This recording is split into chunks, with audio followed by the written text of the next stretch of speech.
은혜교회하고 만나교회는 다른 교회하고는 좀 다른 특별한 관계가 있는 것을 많은 분들은 아실 것 같아요.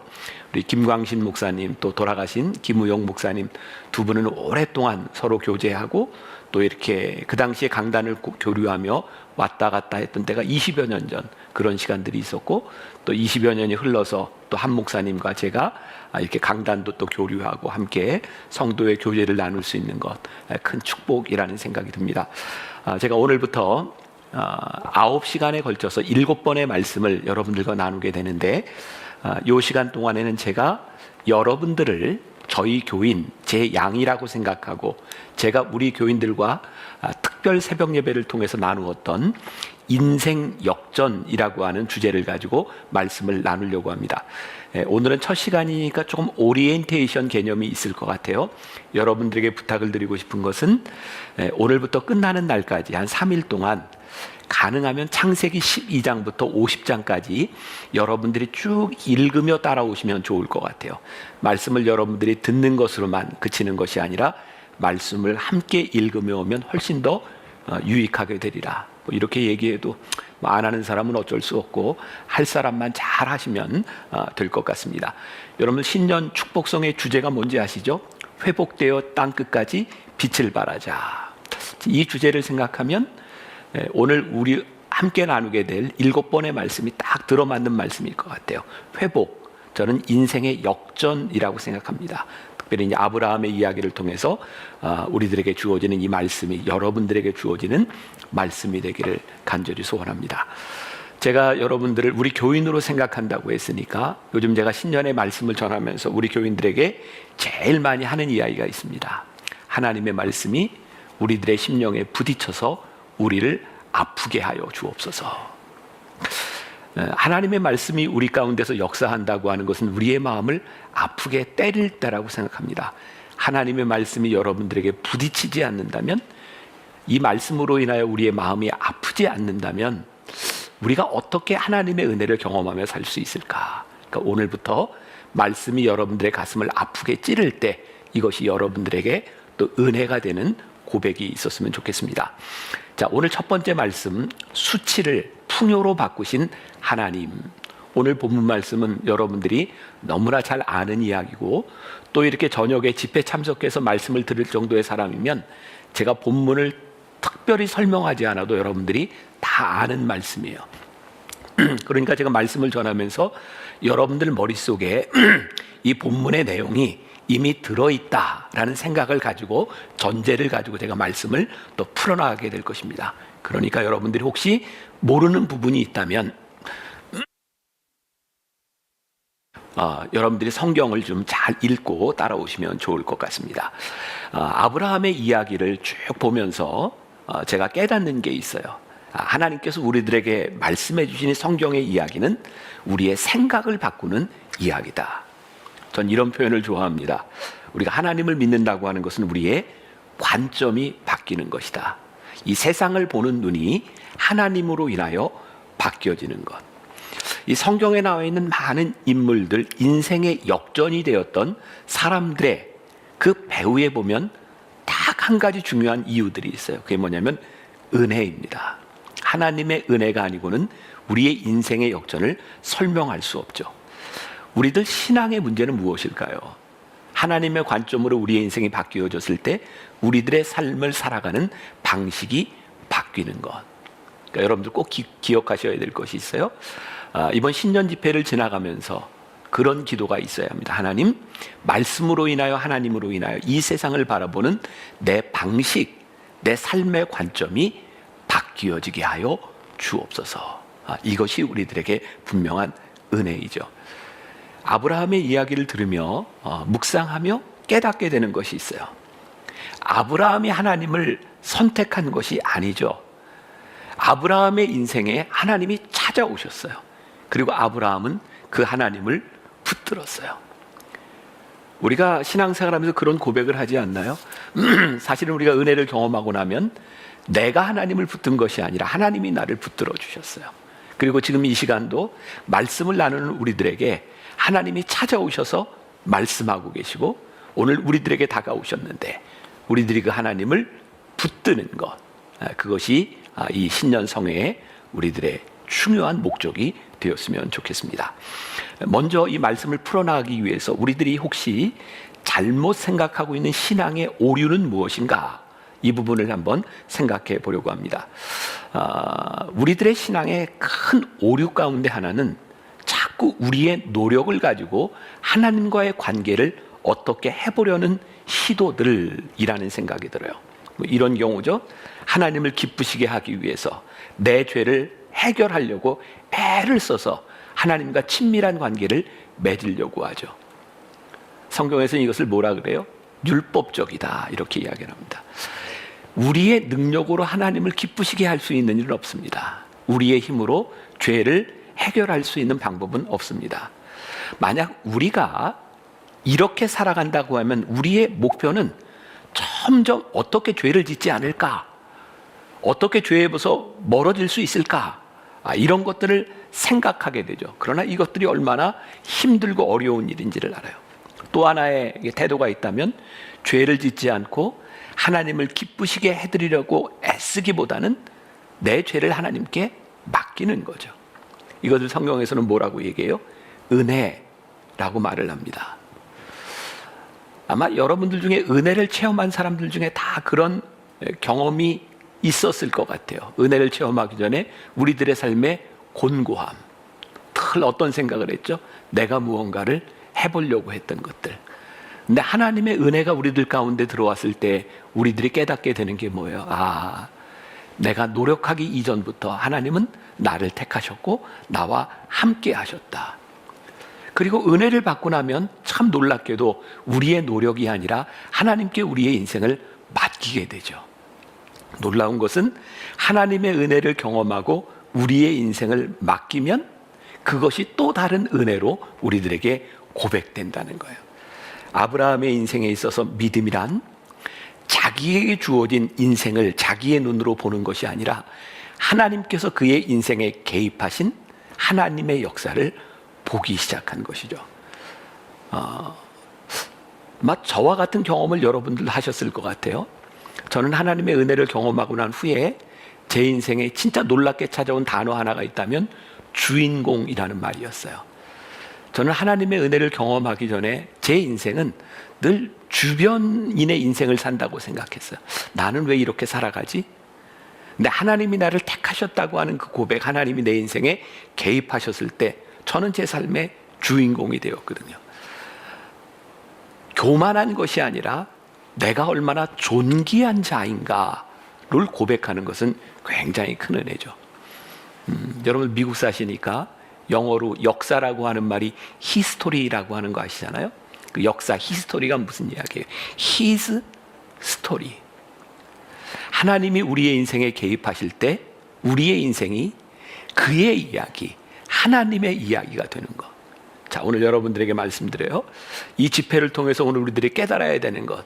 지금 살아가는 내 인생이 내가 써내려가는 이야기가 아니라 하나님께서 개입하셔서 하나님이 내 인생을 써내려 가고 계신다. 아브라함의 삶에 개입하셨던 하나님께서 아브라함의 인생을 써내려가셨던 것처럼 우리의 인생을 써내려가시는 그것을 우리들이 경험하고 고백하는 시간이 되어야 되겠죠. 하나님을 인정한다.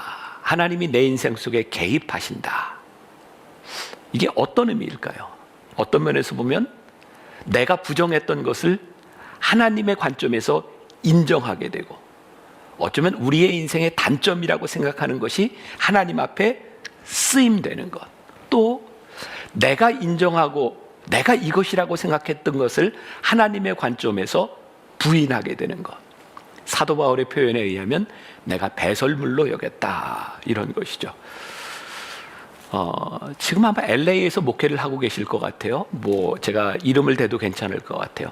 노진준 목사님이라고 아시죠? 장로교 목사님이신데, 제가 오래전에 모스크바에서 유학생들을 위한 코스타 집회에서 노진준 목사님을 처음 보았어요.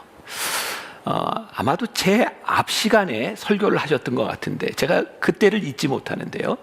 그 모스크바의 그 유학생들을 위한 집회가 그렇게 좋은 환경이 아니었어요. 아무튼 그 강당에서 이렇게 예배를 드릴 때였는데 목사님이 밑에서부터 이렇게 올라오는데 노진진 목사님이 소아마비를 심하게 알아서 다리를 심하게 저는 분이죠. 저는 그분을 처음 보았기 때문에 저렇게 다리를 저는 분이 어떤 말씀을 전할까 호기심으로 그 목사님을 바라보았던 것 같아요. 저는 지금 이렇게 말씀을 전하면서 두 다리로 서서 이렇게 말씀을 전하지만 그 목사님 말씀을 전할 때 다리가 불편했기 때문에 이렇게 가끔 손으로 이렇게 강단을 이렇게 짚고 말씀을 전하셨던 기억이 있어요. 그 목사님이 미국에 와서 청년 시절에 은혜를 받고 하나님께 그런 기도를 계속했다 그래요. 하나님, 제가 하나님의 종이 되고자 하오니, 제가 하나님 앞에 말씀을 잘 전하는 사람이 되기를 원하오니 하나님, 내 소아마비를 고쳐주옵소서. 이 목사님이 계속해서 하나님께 그런 기도를 했지만 하나님은 이 목사님의 다리를 고쳐주시지 않았대요.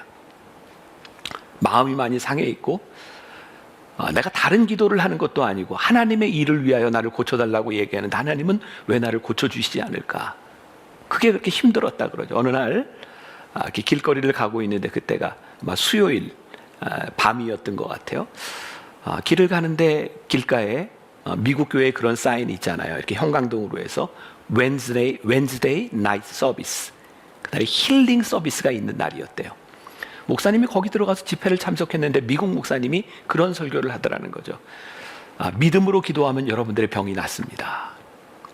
근데 노진진 목사님의 마음이 많이 상했어요. 나에게 믿음이 없었다는 말인가?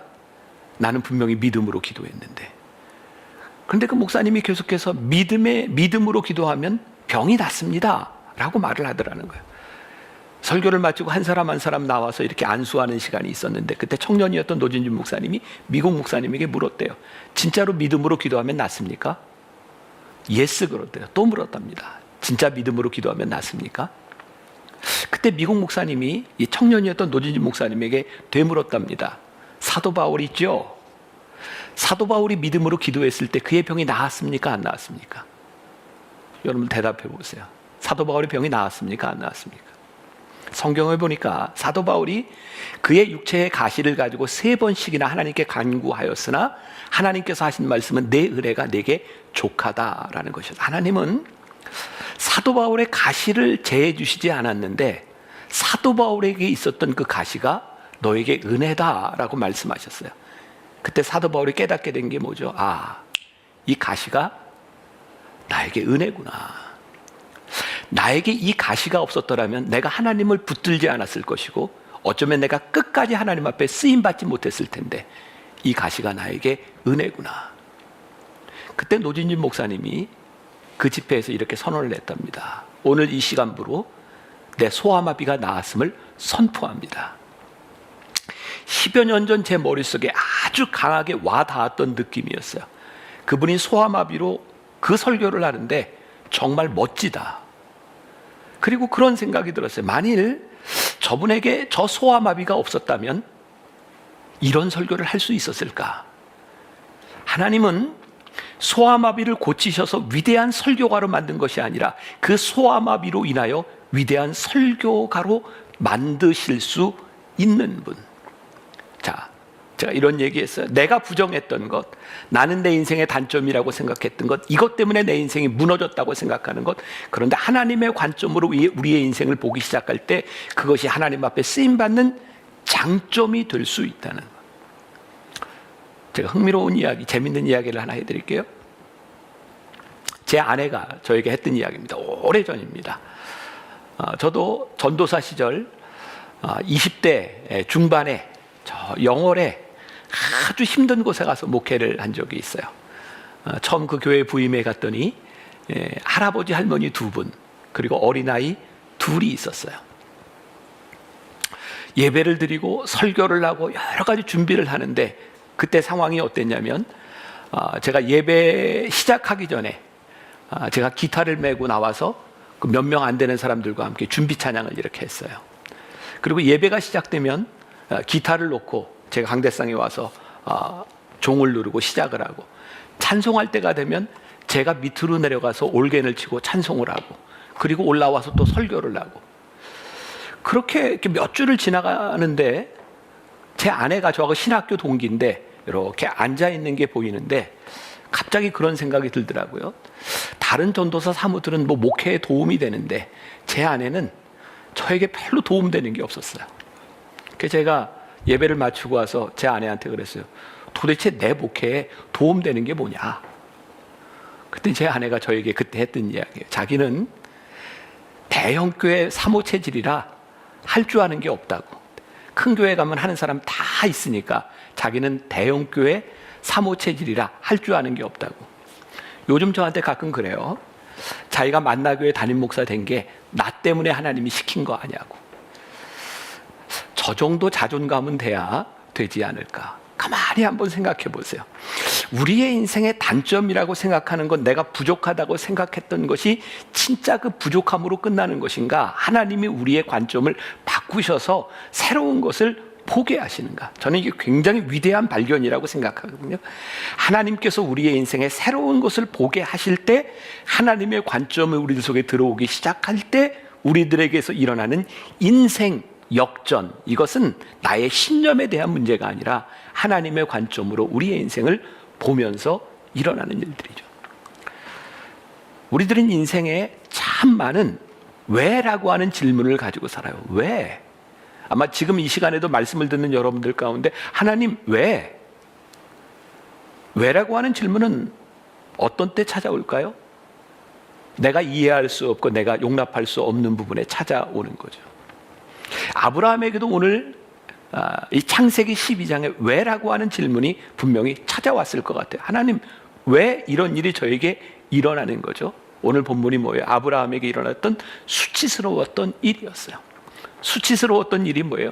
내가 예상하고 내가 생각했던 일이 아닌 내가 원하지 않던 일들이 내 인생에 일어났던 거죠. 자, 창세기 12장 6절부터 8절까지 말씀을 제가 좀 봉독합니다. 아브라함이 그 땅을 지나 세겜 땅 모래 상수리 나무에 이르니 그때 가나안 사람이 그 땅에 거주하였더라. 여호와께서 아브라함에게 나타나 이르시되 내가 이 땅을 내 자손에게 주리라 하신지라. 자기에게 나타나신 여호와께 그가 그곳에서 제단을 쌓고 거기서 베델 동쪽 산으로 옮겨 장막을 치니 서쪽은 베델이요 동쪽은 아이라. 그가 그곳에서 여호와께 제단을 쌓고 여호와의 이름을 부르더니. 자, 여기 지금 어떤 내용이에요? 아브라함이 아주 괜찮은 사람이에요. 하나님이 부르신 그 땅에서, 부름받은 그 땅에서 뭐를 했냐면 예배 드렸던 사람이에요. 제단을 쌓았던 사람이에요. 그런데 하나님 왜? 하나님을 예배하는 우리에게 왜 이런 일이 일어나는 겁니까? 자, 우리의 가졌던 신앙에 오류가 있는 것 같아요. 지금 아브라함에게 닥친 일, 아브라함에 닥친 어려움, 그로 하여금 수치를 당하게 만들었던 그 일이 어떻게 생긴 일이에요? 그가 살고 있던 땅에 가뭄이 든 거였어요. 제가 우리 신앙의 오류라고 생각하는 것, 우리에게 신앙이 있으면, 우리들이 하나님을 믿으면, 우리가 예배를 드리면 이 세상에서 일어나는 자연 법칙에서 우리가 좀 벗어났으면 좋겠다라고 생각하는 거죠. 이것이 저는 신앙의 오류라고 생각하는. 자, 우리가 지금 잘 알고 있는 코로나로 인해서 팬데믹 상황이 전 세계에 퍼졌어요. 우리는 이런 마음을 갖지 않을까요? 하나님, 이 팬데믹이라고 하는 이 코로나라고 하는 이 바이러스가 이 교회를 좀 비껴가면 좋지 않겠습니까? 우리 교인들에게는 이 코로나라고 하는 바이러스가 침투하지 않으면 좋지 않겠습니까? 하나님은 능력이 있으시잖아요. 그런데 오늘 하나님께서 우리들에게 말씀하시는 것, 우리들에게 보여주시는 것은 우리 하나님을 믿는 사람들이 이 인류가 이 땅 위에 살아가는 동안 우리들은 자연 법칙을 벗어나는 것, 그것이 신앙이 좋은 것이 아니라 자연적인 인간들에게 지금 이 세상에 우리들에게 똑같이 오는 이 일들 가운데서 너희는 신앙이 있기 때문에 거기에 어떻게 반응하냐를 우리들에게 묻고 계신 거예요. 지금 아브라함의 이야기는 오늘 우리들에게 그 이야기를 하고 있는 거예요. 아브라함이 살고 있던 모든 땅에 기근이 왔어요. 아브라함에게도 기근이 찾아왔어요. 문제는 이 기근 가운데서 너에게 찾아온 이 상황 가운데서 너희는 어떻게 하나님의 사람으로 살아가느냐. 오늘 이 물음은 여러분들에게도 동일하게 주어지는 것이겠죠. 창세기 12장 10절. 그 땅에 기근이 들었으므로 아브라함이 애굽에 거류하려고 그리로 내려갔으니 이는 그 땅에 기근이 심하였습니다. 올바른 신앙적 태도라고 하는 것은 어떤 것일까요? 우리들의 완전하지 못한 선택과 결정, 그리고 그것으로 인해 오는 결과들에 대하여 명확하게 책임지려는 태도. 자, 제가 좀 설명을 하죠. 우리가 쉬운 길을 가거나 피해갈 길을 찾는 것, 그것이 절대로 믿음이 아니라는 것을 여러분들이 알았으면 좋겠어요. 믿음은요, 하나님께서 우리들에게 주어진 이 상황 가운데서 내가 믿음으로 어떻게 살아가느냐에 대한, 그래서 믿음으로 살아가는 것은 때때로 우리들을 더 힘겹고 더 어렵고 때로는 우리를 고통 속에 넣을 수도 있어요. 여러분, 믿음은 우리로 하여금 쉬운 길을 가라고 말씀하지 않아요. 그러니까 오늘 여러분들의 인생에 회복되어야 될 것이 있다면 그 믿음은 여러분들에게 쉬운 길로 가라라고 말씀하시는 것이 아니라 내가 믿음으로 가야 될 길이 무엇이냐를 보라고 말씀하시는 거죠. 제가 좋아하는 말이 있어요. 책임적 인간. 우리가 하나님을 믿는다고 하는 것은 우리들에게 준 책임을 비껴가는 사람이 아니라 우리가 하나님을 믿는 자가 되었으니 이 시간, 이 자리에서 우리들에게 주시는, 하나님이 우리들에게 말씀하시는 책임은 무엇입니까? 이것을 물을 때 우리들이 건강하고 올바른 신앙의 길을 갈 수 있는 거죠. 우리가 한 행동에 대하여 후회, 자책, 이것으로 끝나는 것이 아니라 그 결정으로 인하여 일어난 일들에 대하여 우리의 신앙은 어떤 것이냐를 묻고 있는 거예요. 오늘 아브라함도 그가 기근 가운데서 그의 선택으로 인하여 애굽으로 갔어요. 이제 중요한 것은 뭐예요? 그의 인생에 찾아온 수치, 그가 결정한 일들에 대하여 이제 그가 어떻게 신앙적인 삶을 살아가느냐에 대한 이야기겠죠. 자, 조금 더 이제 아브라함의 이야기로 들어와 보겠습니다. 기근을 만난 아브라함, 어쩌면 그의 최선의 선택, 그게 애굽으로 피신하는 것이 아니었을까요? 당시 애굽은 우리가 잘 아는 것처럼 나일 삼각주가 이렇게 형성이 되어 있어서 비옥한 땅이었어요. 그러니까 누구든지, 아브라함도 그가 거느리고 있었던 식솔들, 아내가 있는 사람이었으니까 그 가족을 위해서 그가 할 수 있는 최선의 일이 비옥한 땅 애굽을 향해 가는 일이 아니었을까요? 자, 여기서 우리들이 구별해야 될 것이 있어요. 최선의 일과 신앙적인 일은 다른 것이죠. 우리들의 삶의 가장 큰 문제는 늘 우리들이 생각하는 최선에 대한 문제인 거죠. 아브라함은 최선을 다했어요. 그리고 그 땅에 가서 그의 아내를 잃고 싶지 않아서 그의 아내를 누이라고 속이죠. 그것 때문에 그는 아내를 뺏길 뻔한 수치를 당하게 됩니다. 결국 우리들이 결론을 알고 있지만 거기에서 아브라함은 애굽에서 많은 부를 얻어가지고 다시 돌아오지만 그는 수치스러운 일을 당했던 사람이에요. 미국적인 상황이니까 여러분들 미국의 스니커즈라고 하는 초콜릿 아시죠? 미국에서 이 초콜릿 그 광고하는 문구 중에 이런 게 있어요. You are not you when you are hungry. 이거 지금 미국 사람들 앞에서 이렇게 문자를 쓰는 것 같아서 죄송한데, You are not you when you are hungry. 여러분들이 배고플 때 그때 여러분들이 아닙니다. 우리의 가장 원초적인 모습이 드러나는 거, 배고플 때 우리의 가장 원초적인 모습이 나와요. 그러니까 배고플 때는 빨리 스니커즈를 먹어라, 지금 이런 이야기를 하고 있는 거예요. 우리 인간의 가장 원초적인 가운데서 우리들이 이성을 잃어버려요. 가장 원초적인 모습 가운데서 우리들의 가장 인간적인 모습들이 드러납니다. 여러분, 우리들이 가지고 있는 욕망, 우리의 이성, 우리들의 원초적인 모습, 이게 굉장히 인간적인데 신앙적인 것하고는 다르죠.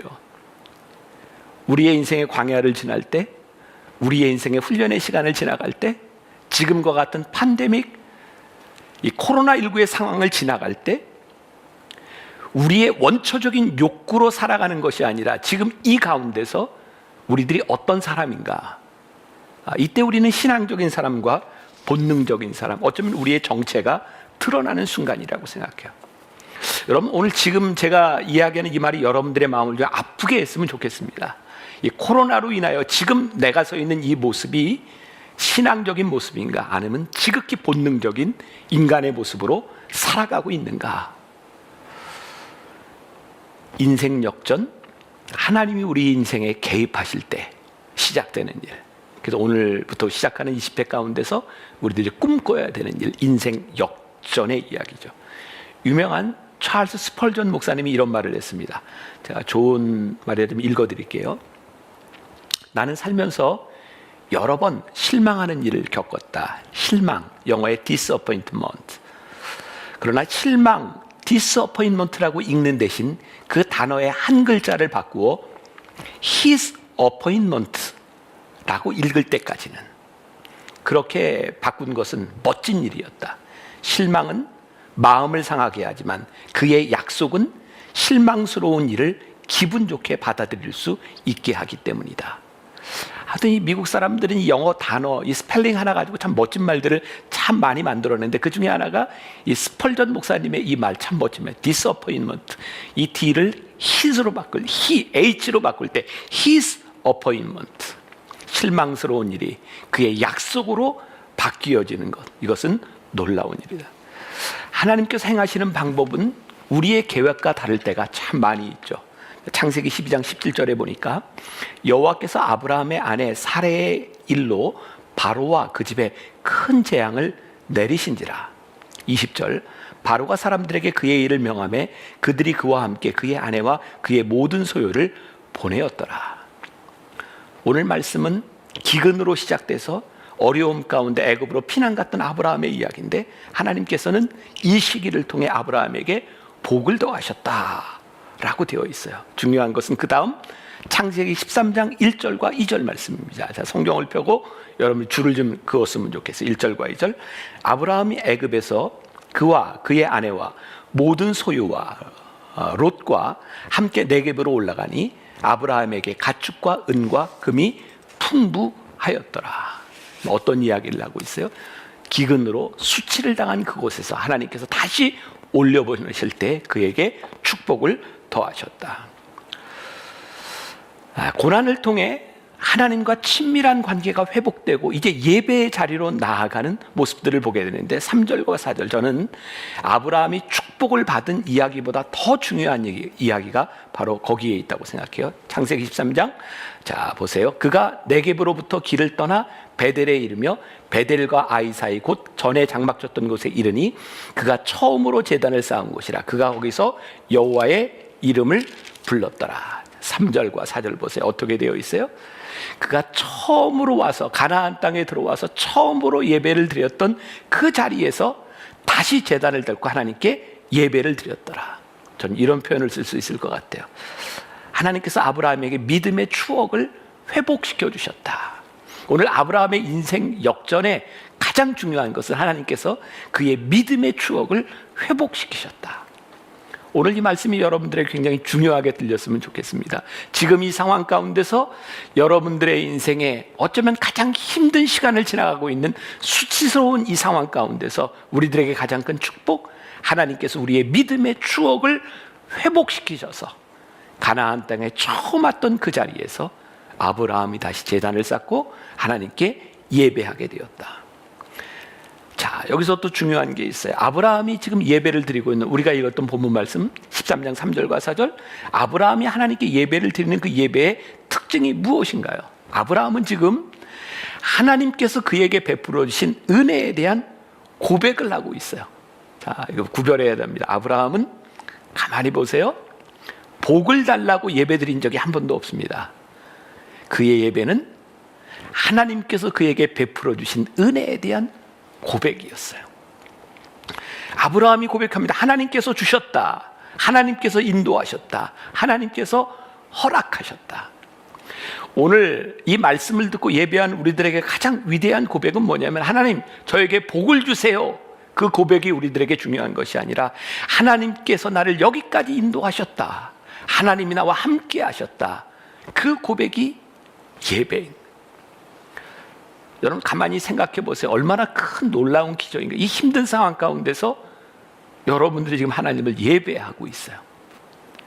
제가 굉장히 좋아하는 말이에요. 에벤네셀 하나님. 하나님께서 우리를 여기까지 인도하셨다. 저는 교인들에게 종종 이런 말을 합니다. 여기까지 인도하신 하나님, 에벤네셀의 하나님이 지금도 우리와 함께 하셔서 임마누엘 하시니 그 하나님께서 미래에 여호와 이레의 축복을 주실 것을 믿습니다. 여기까지 인도하신 하나님에 대한 고백이 지금도 함께 하시는 하나님을 고백하게 하고 지금도 함께 하시는 하나님을 생각하니 여호와 이레의 하나님을 기대하게 만들어주는 거예요. 오늘 우리의 예배는 하나님 우리들에게 복을 주세요, 이것이 중요한 것이 아니라 우리를 여기까지 인도하신 하나님을 고백할 수 있는 것, 그 예배와 고백이 여러분들에게 있기를 간절히 소원합니다. 아브라함이 당한 고난의 이유, 저는 이런 추측을 해봅니다. 처음 가나안에 들어왔던 아브라함이 예배를 드리고 하나님의 은혜를 고백했지만 가뭄으로 인해 인생의 고난의 시기를 지나는 동안 하나님의 은혜를 잊어버리고 애굽으로 피난 가는 어쩔 수 없는 선택을 한 아브라함, 저는 어쩌면 아브라함이 애굽으로 가야 했던 선택을 했던 이유 가운데 하나가 가나안 땅에 들어와서 예배드렸던 그의 신앙을 잃어버렸던 것은 아니었을까. 깊이 한번 생각해 봅시다. 우리의 인생에 잘못된 선택, 잘못된 결정들은 우리를 부르셔서 예배의 제단을 쌓았던 우리의 믿음이 식어지고 그 예배가 사라지는 곳에서 우리가 그런 잘못된 선택을 하고 있는 것은 아닌가. 그래서 저는 인생의 결정과 예배는 아주 밀접하게 연관이 되어 있다고 생각해요. 제가 분명히 믿는 게 있어요. 오늘 이 저녁 예배 시간에 여러분들이 이 말씀을 듣고 여러분들의 인생의 무언가를 결정해야 되는 사람과 오늘 말씀과 오늘 예배가 없이 내 생각대로 우리의 인생을 결정해야 되는 사람의 그 선택이 어떻게 동일하겠습니까?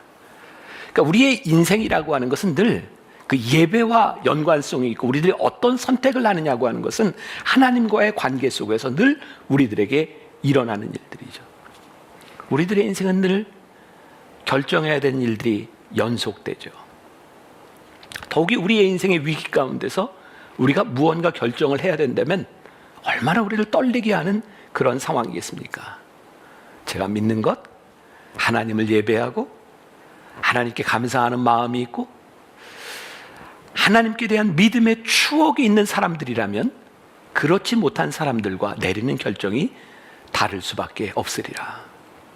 그래서 예배자의 삶은, 예배를 드리는 삶, 제단을 드리는 사람의 삶에는 분명한 우선순위가 정해지는 것 같아요.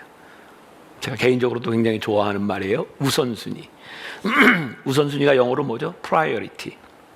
제가 어떤 책을 읽다 보니까 1800년대 전까지는 이 priority라고 하는 말이 복수로 쓰이지 않았답니다. priority. 우선순위는 하나밖에 없습니다. 근데 요즘 priorities, 복수로 많이 사용합니다. 저는 우리 인생의 가장 큰 문제가 우선순위가 많아졌다는 거예요.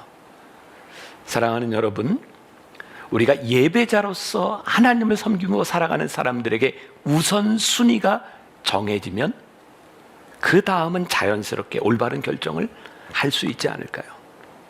예배하는 자는 최선을 다하는 삶에서 하나님의 인도하심을 고백해요. 그리고 우리의 최선이 하나님께는 최선이 아닐 수도 있다라는 고백을 하게 되죠. 그런데 이게 참 어려운 말일지 모르지만 최선을 다하지 않는 사람은 절대로 이런 경험을 하지 못해요. 우리가 예배자로 살아가며 우리의 인생에 최선을 다할 때 하나님의 뜻을 발견해요. 그런데 예배하지 않는 사람들은 최선을 다하지 않을 뿐만 아니라 최선을 다하지 않는 사람들에게 하나님의 뜻이 그렇게 쉽게 분별되지 않습니다. 이건 제 신앙적인 고백인데요. 저도 목사고 모태신앙이고 지금까지 얼마나 많은 신앙생활을 하며 여러 가지 일들을 겪어왔겠습니까? 그런데 때때로 제가 내린 결정이, 지금 제가 해야 되는, 목회에서 해야 되는 결정이 최선인지 아닌지 불분명할 때가 참 많이 있습니다. 근데 이것이 하나님의 뜻이 맞는지 아닌지를 구별하는 때는 언제인지 아세요? 제가 최선을 다해 무언가를 했을 때입니다. 여러분, 이 상황, 여러분들에게 준 이 상황 가운데서 우리들이 하나님을 예배하며 여러분들이 하는 그 최선의 일들이 하나님의 뜻인지 아닌지를 분별하게 하는 것. 인생 역전은 예배의 자리에서 우리들에게 증명되는 것이고 여호와의 이름을 부르는 곳에서 우리들에게 일어나는 일이에요. 자, 여호와의 이름을 부르는 인생.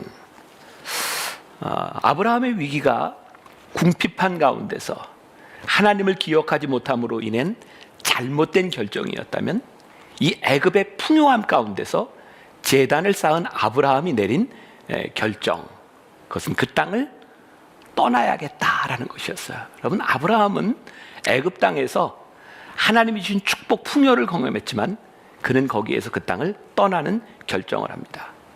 기억하세요. 신앙인의 삶에는요, 궁핍함 가운데서 우리들이 지키고 기억해야 될 것도 있고 풍요함 가운데서 우리들이 기억해야 될 것도 있어요. 제가 이 말씀이 여러분들에게 아프게 좀 부딪혔으면 좋겠다라고 생각하는데, 어쩌면 궁핍한 가운데서 우리들이 믿음을 지키는 것은 조금 더 쉬운 일이었을지 몰라요. 근데 풍요함 가운데서 하나님의 말씀을 다시 기억하고 지켜야 되는 건 훨씬 더 어려운 일인 것 같아요. 어쩌면 지금 우리들이 겪고 있는 어려움과 여러분들의 가정의 문제와 여러분들의 자녀의 문제들의 많은 부분들은 풍요함 가운데서 우리들이 지키지 못한 것, 풍요함 가운데서 우리들이 잃어버린 것이 참 많이 있습니다. 우리의 신앙을 지키는 것은 궁핍한 가운데서도 풍요함 가운데서도 우리가 어떻게 말씀을 지키며 살아갈까? 제가 개인적으로 굉장히 좋아하는 말씀이에요. 잠언 30장 7절부터 9절까지의 지혜자의 기도가 나와 있어요. 내가 두 가지 일을 주께 구하였사오니 내가 죽기 전에 내게 거절하지 마시옵소서. 곧 헛된 것과 거짓말을 내게서 멀리하옵시며 나를 가난하게도 마옵시고 부하게도 마옵시고 오직 필요한 양식으로 나를 먹이시옵소서. 혹 내가 배불러서 하나님을 모른다 여호와가 누구냐 할까 하오며 또 내가 가난하여 도둑질하고 내 하나님의 이름을 욕되게 할까 두려워함이니이다. 지혜자는 어떤 두려움을 가지고 있었어요? 궁핍함으로 인하여 하나님을 욕되게 하면 어떡하나, 부요함으로 인하여 내가 하나님을 모른다고 하면 어떡하나. 제가 중요한 말씀을 드립니다. 여러분, 우리들이 지금까지 꿈꿔왔던 축복이라고 하는 게 뭔가요? 우리는 그동안 축복을 생각하면 물질적인 풍요, 하나님께서 우리들에게 베풀어 주신 세상적인 것들을 참 많이 생각하지 않았나요? 근데 진짜 축복이 뭐예요? 하나님, 가난함 가운데서도 하나님께 범죄하지 않도록, 부요함 가운데서 하나님 앞에 범죄하지 않도록, 하나님, 제가 이 모든 것을 잘 받아들일 수 있는 신앙인, 믿음의 사람이 되게 하여 주옵소서. 그러고 보니까 진짜 축복이 뭐예요? 우리들이 물질의 축복을 받느냐 없느냐 잊어버리냐, 이것이 우리들에게 축복이 아니라 물질이 있든 없든 우리들이 하나님의 축복을 지킬 수 있는 존재, 하나님의 사람, 믿음이 있는 사람으로 살아가느냐, 이것이 우리들에게 축복이구나. 그래서 이번 성회를 지나면서 여러분들의 기도가 좀 바뀌었으면 좋겠다. 하나님, 가난하게도 부하게도 하지 마옵시고 제가 하나님을 떠나지 않는 사람이 되게 하여 주옵소서.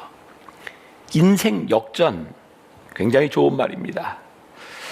중요한 것은 우리의 인생을 바꿔주신 그 축복의 자리에서 우리가 어떻게 머물 것이냐, 이것이 더 중요한 것이죠. 우리가 계속 물어야 될 질문입니다. 우리는 인생 역전을 꿈꿔요. 하나님, 아브라함의 수칙 가운데서 축복을 허락해 주신 하나님, 인생 역전을 꿈꿉니다. 근데 더 중요한 것이 뭐예요?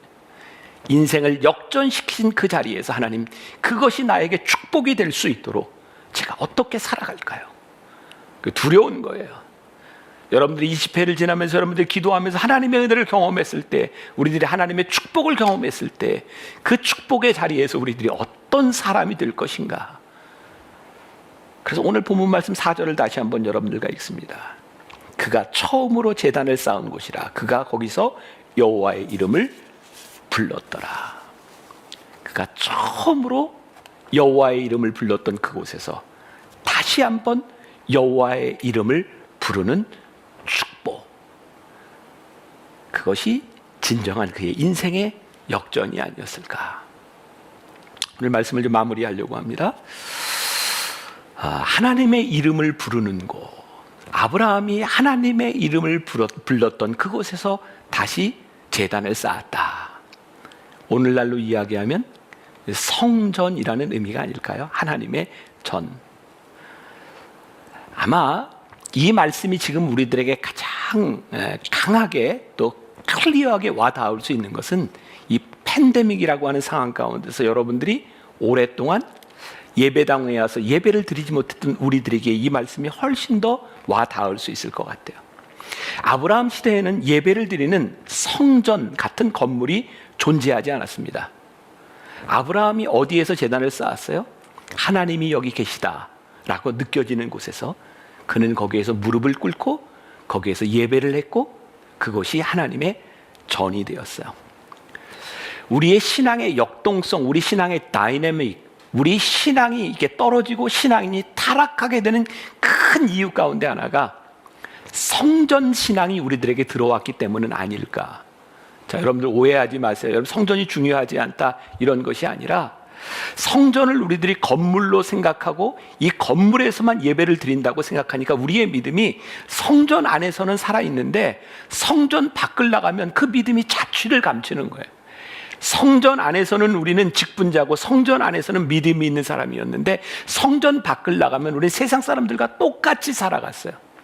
그래서 우리는 신앙의 역동성도 잃어버리고 신앙의 능력도 잃어버리고 살았어요. 근데 하나님께서 우리들에게 진짜 큰 축복을 주셨어요. 이 코로나로 인해서 우리가 다시 성전으로 모일 때 우리들이 진짜 감격스럽게 모일 수 있는 것이 뭐냐면, 하나님, 그동안 우리는 성전에서 예배를 드리며 이것이 예배이고 밖에 나가면 하나님 계시지 않다고 생각했는데 이제는 이 성전에 오지 못함으로 인하여 여러분들 있는 그 자리에서 우리들이 무릎을 꿇고 기도하고 여러분들이 있는 그곳에서 우리들로 하여금 예배하게 만드셨어요. 바로 아브라함이 하나님을 기억했던, 하나님께 예배를 드렸던 그 자리를 기억하며 그가 무릎을 꿇었던 그곳을 성전으로 만드셨던 것처럼 지금 여러분들이 있는 그 자리를 하나님이 성전으로 거룩하게 만드시고 축복의 자리로 만드신 것이, 그것이 우리들에게 큰 축복입니다.